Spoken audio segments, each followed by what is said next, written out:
Salut, c'est Marion et bienvenue sur la chaîne. Aujourd'hui on se retrouve pour un update lecture et je vais vous parler de 5 livres. Nous sommes dans un nouveau décor car j'ai déménagé mes bibliothèques chez ma mère et j'ai tout rangé juste 2 heures avant de tourner cette vidéo. Donc je vais essayer de tourner un maximum de vidéos ici chez ma mère, histoire d'avoir un meilleur décor car chez moi à Lyon je n'ai plus aucune bibliothèque. J'ai juste gardé les livres que je pense lire au mois de janvier. On commence cette update lecture avec Phobos 4, le 4e tome qui s'appelle Il est trop tard pour respirer de Victor Dixon aux éditions Robert Laffont collection R. Je ne vais pas vous refaire le résumé de Phobos, je pense que vous en avez assez entendu parler. Je vais juste vous faire un petit point sur mon ressenti. Je l'ai acheté au salon de Montreuil, je l'ai juste dévoré. Il était tellement addictif. Je l'ai lu plus rapidement que le 3e tome, un 3e tome que j'avais pas spécialement aimé. J'étais restée sur ma faim. Heureusement que quand j'avais lu ce 3e tome, on m'avait dit que ce n'était pas le dernier, sinon franchement j'aurais été vraiment déçue. Et ce 4e tome est bien meilleur. Il m'a carrément réconciliée avec Phobos parce que là on retrouve les éléments qui font qu'on a aimé la saga, on a des réponses, on a une fin qui quand même, c'est pas la fin que j'aurais espéré, mais on a quand même une fin que j'apprécie, donc ça c'est un gros plus. Je suis juste super déçue de quitter en fait cette saga que j'aime particulièrement. Et je pense franchement qu'un jour je vais la relire, sachant que dans ma bibliothèque j'ai que le 3e tome et le 4e tome ainsi que le tome origine, parce que j'avais lu les 2 premiers en format ebook, donc le jour où je me rachèterai ça, et ben je vais pouvoir tous les relire. Voilà, je ne vous en dis pas plus, histoire de ne pas vous spoiler. Pour les personnes qui n'ont pas encore lu Phobos, je ne sais pas ce que vous attendez, allez-y, foncez franchement. Ensuite j'ai lu en lecture commune avec Steph le 2e tome de Be With Me de Jennifer Armentrout qui s'intitule Jeu d'innocence. Je vous mettrai la couverture du roman juste ici car je ne l'ai plus en ma possession. Voilà, on avait lu ensemble le 1er tome, Jeu de patience, que j'avais particulièrement aimé, même si j'avais trouvé que c'était une romance assez classique. Ce 2e tome par contre, je l'ai clairement plus aimé que le premier. Je me suis beaucoup plus attachée au personnage. Dans ce 2e tome, on va suivre Tess qui est la petite sœur de Cam qu'on suivait dans le 1er tome. Et elle est super adorable, elle est super gentille, elle est super attachante, elle est pleine de vie. Et en fait Tess, elle était danseuse professionnelle, elle va se blesser grièvement, elle va se péter les ligaments croisés et du coup elle va devoir envisager d'aller à la fac. Et la fac était un peu son plan B pour arriver à s'en sortir, mais maintenant ça devient en fait son plan principal parce qu'elle ne peut pas reprendre la danse tout de suite et elle ne sait pas un jour si elle pourra reprendre la danse. Et Tess, elle a un lourd passé affectif, elle a eu un copain dans son adolescence qui l'a frappée. Son frère a eu des problèmes avec ce garçon quand il a essayé de s'interposer et depuis ce jour elle a du mal dans ses relations amoureuses, mais elle est secrètement amoureuse du meilleur pote de son frère. Le meilleur pote de son frère qui s'appelle Jace. Il a un passé assez particulier aussi, je ne vous en dis pas plus. Il a de nombreux secrets qu'il a quand même partagé avec Cam mais qu'il n'est pas prêt encore de partager avec Tess.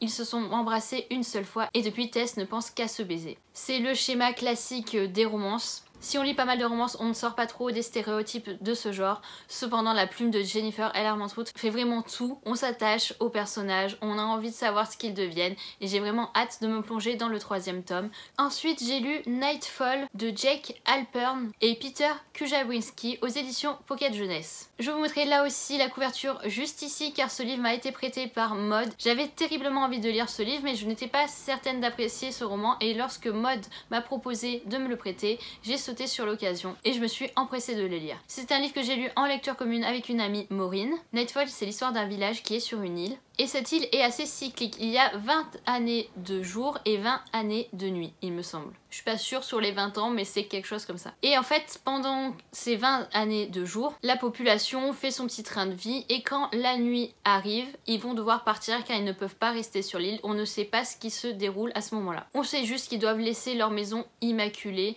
et ils doivent les laisser telles qu'ils les ont trouvées quand le jour revient. On va suivre Marie et Kana qui sont frères et sœurs. Ils se préparent à partir car la nuit arrive. Cependant, Marie a un meilleur ami, petit flirt, qui s'appelle Liam. Liam vit tout seul avec son petit frère. D'ailleurs, je me souviens plus pourquoi il vit tout seul parce que ses parents sont morts, mais je me rappelle plus de quoi. On s'en fout parce que c'est pas du tout important dans l'histoire. Et Liam va vouloir retourner une dernière fois dans la forêt pour récupérer un objet, un collier exactement, que Marie a perdu quand ils se sont promenés il y a de ça 1 ou 2 semaines. Cependant, voyant que Liam n'arrive pas, Marie va partir avec Kana à sa recherche et va tout faire pour essayer de le récupérer et qu'il puisse monter le plus rapidement en bateau. Et vous vous en doutez bien, ils ne vont pas arriver à temps. Lorsqu'ils vont faire éruption sur le quai, il n'y a plus personne. Ils sont les 3 seules personne à rester sur l'île. Enfin ça c'est ce qu'il pense avant que la nuit devienne complète. C'est une lecture assez addictive, on passe quand même un bon moment. Je me suis pas attachée aux personnages principaux. Je les ai trouvés vraiment jeunes, j'ai eu du mal à avoir une connexion avec eux. J'ai trouvé ce livre sympathique, je lui ai quand même mis la note de 15/20 sur Livre Addict. Mais c'est pas un livre qui va me marquer au final. C'est un livre où j'ai passé un bon moment, qui se lit mais que j'ai pas forcément envie de conseiller, mais que j'ai pas détesté non plus. Je ne sais pas si vous voyez un peu dans quelle catégorie de genre de livre on peut le mettre. Je m'attendais en fait à beaucoup plus vu la com qu'il y a eu autour et j'ai été un petit peu déçue. Je pense que le problème vient surtout de là. Ensuite j'ai lu The Score qui est le 3e tome d'Off Campus d'Elle Kennedy aux éditions Hugo Roman Poche dans leur collection New Romance. Je l'ai lu en lecture commune avec Marjolaine de la chaîne My Wonderful Universe. On avait lu le 1er tome et le 2e tome ensemble, donc on voulait vraiment enchaîner avec ce 3e tome. On attend encore la sortie du 4e tome en poche qui commence quand même à tarder là. Off Campus, j'avais terriblement adoré le 1er tome. Le 2e tome, je l'avais trouvé bof, voilà, j'étais pas super emballée au final. C'était un livre plutôt sympathique, mais voilà, une romance lambda. Et ce 3e tome, là, ça a été vraiment pour moi une petite déception. Dans ce 3e tome, on va suivre Ali qui est la meilleure amie d'Anna, qui est même sa colocataire. Ali vient de rompre avec son copain et elle veut tout faire pour ne pas retomber dans ses bras car elle sait que c'est une relation toxique, qu'ils ne font que se séparer et se remettre ensemble et elle aspire à beaucoup plus. Pour éviter de retomber dans ses travers, elle demande à Anna de passer la soirée avec elle. Cependant, Anna n'est pas là et lui dit d'aller dans l'appartement de son copain où il y a ses colocataires qui pourront passer une soirée avec elle et comme ça elle ne craquera pas en essayant d'appeler son ex petit copain. Cependant parmi les colocataires du copain d'Anna, il y a Dean Di Laurentiis. Dean c'est un peu le garçon qui franchement chope tout ce qui bouge. Là c'est vraiment le stéréotype du mec beau gosse qui le sait et qui en profite à mort. Après il assume, il fait ce qu'il veut aussi, hein, voilà. Mais c'est clairement le type de garçon où on se dit on ne va pas sortir avec lui, on va pas avoir quelque chose de stable car on pense que c'est juste impossible pour lui de se poser. Malheureusement ou heureusement pour Ali, lors de cette soirée il n'y a que Dean et pas les autres colocataires du copain d'Anna. Donc forcément il va se passer ce qui va se passer, ils vont coucher ensemble et Ali va tout faire pour essayer d'oublier cette soirée alors que Dean devient rapidement accro à Ali. Ce qui le perturbe beaucoup car ça n'arrive absolument jamais pour lui, il ne s'attache à aucune fille. J'ai trouvé ce 3e tome beaucoup trop prévisible, j'ai beaucoup aimé Ali encore. Franchement ce que j'aime dans les romans d'Elle Kennedy jusqu'à présent parmi les 3 romans c'est que j'adore les personnages féminins. Je trouve qu'elles ont beaucoup de peps, qu'elles ont beaucoup de caractère. Et par contre, ce que j'aime beaucoup moins, à part le personnage masculin dans le 1er tome, là, dans le 2e et 3e tome, j'ai eu beaucoup, mais beaucoup de mal à m'attacher à eux. Et là, Dean, ça a été juste pas possible. Je n'aime pas du tout comment il s'exprime, je n'aime pas sa façon de penser. Je ne vois pas ce qui a pu attirer Ali envers ce garçon. Alors oui, il est beau gosse, oui, il est archi musclé, oui, il attire les filles et les filles ne lui résistent pas. À un moment donné, si on voit qu'il n'a rien dans la cervelle, même si là, il n'est pas si con que ça, c'est sûr, mais il manque des choses qui font qu'on peut vraiment s'accrocher à lui. Je trouvais la romance trop prévisible, trop déjà vue. Si on n'a pas lu de romance avant, on peut vraiment aimer ce tome. Voilà, j'ai vu sur Livre Addict qu'il avait des moyennes de 17 et nous, avec Marjolaine, on est passé complètement à côté. Donc j'espère vraiment que le 4e tome sera meilleur parce que là c'est une petite déception quand même. Et le dernier livre que je vais vous présenter, il s'agit d'un dernier tome. Enfin je finis une saga et je suis super contente. Il s'agit de Winter de Marissa Meyer. C'est le dernier tome des Chroniques Lunaires et le voici en VO. Je l'ai lu avec Océane et Sabrina de la chaîne Call Me Sab et on a mis un petit moment quand même à le lire, même si j'ai pas eu l'impression qu'on mettait tant de temps que ça parce qu'au final c'était assez fluide.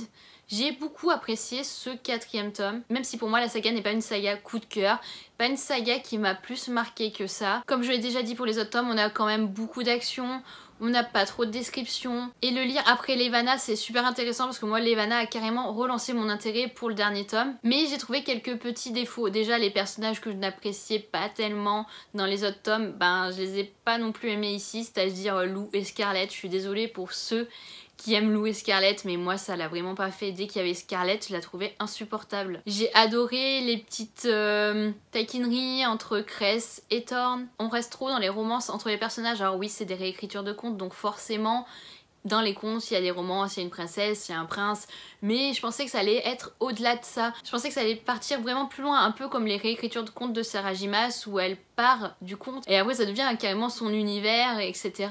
Et là non, on reste vraiment dans les contes quand même s'il y a l'univers de Marissa Meyer, mais on se raccroche trop aux contes pour moi, même s'il y a beaucoup d'actions, il y a beaucoup d'actions auxquelles on s'attend. À la fin, ouais, j'ai pas spécialement accroché, j'ai pas non plus détesté, j'ai pas envie de vous en dire plus sinon je vais vous spoiler, vous allez savoir comment ça va se passer, mais c'est une fin à laquelle on s'attend. Je trouve qu'en fait l'auteur ne prend pas beaucoup de risques vis-à-vis de ses personnages. Je suis super contente d'avoir fini une saga, c'est déjà une saga de moins pour l'année 2018. Je suis vraiment contente de l'avoir lu avec Sabrina et Océane. On a passé un bon moment à parler entre nous, à faire des retours sur ce livre. C'est quand même un beau pavé et je l'ai lu en VO, donc je suis encore plus contente de l'avoir terminé. Maintenant voilà, c'est fini les Chroniques lunaires. Et je peux pas vous dire en fait si je conseille cette saga ou si je la conseille pas. Voilà, tout le monde en a tellement entendu parler, je pense que si vous l'avez dans votre palle, attendez un petit peu avant de la lire parce que vous allez mettre beaucoup trop d'attentes sur cette saga et je ne sais pas si les attentes seront au niveau. Après franchement vous voyez par exemple le mode de la chaîne Délivre une fille qui a lu tous les tomes directement et qui a juste adoré alors qu'elle en entendait parler depuis un certain temps. Donc je pense que ça peut être juste qui tout double. Voilà, cette update lecture est terminée, j'espère qu'il vous aura plu. Si vous avez lu un de ces romans, n'hésitez pas à m'en parler en commentaire. Sinon j'espère que vous passez d'agréables fêtes et nous on se retrouve prochainement pour une nouvelle vidéo. Salut!